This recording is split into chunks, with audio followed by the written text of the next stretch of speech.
A couple of spheres placed on a horizontal surface and they touch. We're asked for the distance between the points where they each touch the surface. So here's a little sketch of a couple of spheres, not perfectly to scale with what we have, but it still shows the general idea.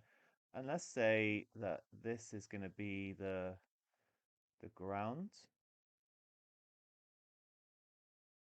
Okay, something like that. And then we're touching here. We need to think about the cross section. So there's the middle, there's the middle. Okay, this is the sort of thing we're looking at. But if you think about slicing it down the middle, we can turn this problem into a couple of circles touching. That's going to be a lot easier to do maths on. So I've got this can be my 16 centimeter circle.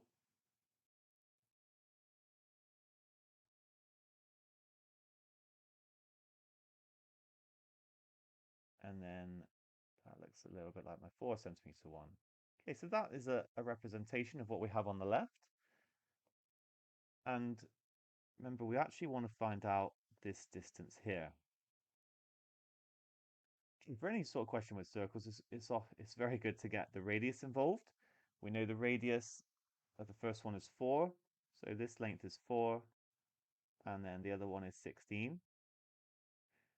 Now what we can do here, because they touch, is join them up with a single straight line,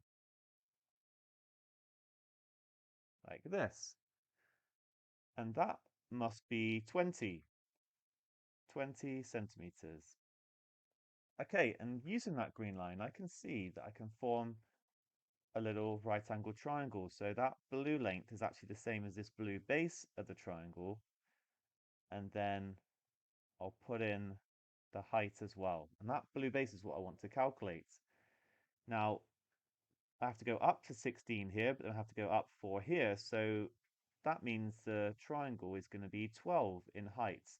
Let me just really emphasize that that there is 16. It's not just the triangle bit. So I've got, what I actually have is a triangle with two lengths, 12, 20, and I want to find the other one. This is going to be Pythagoras' theorem.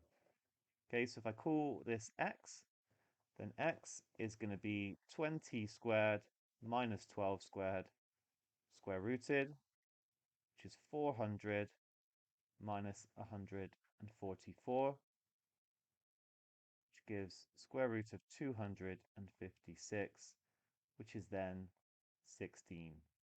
That is going to be our answer.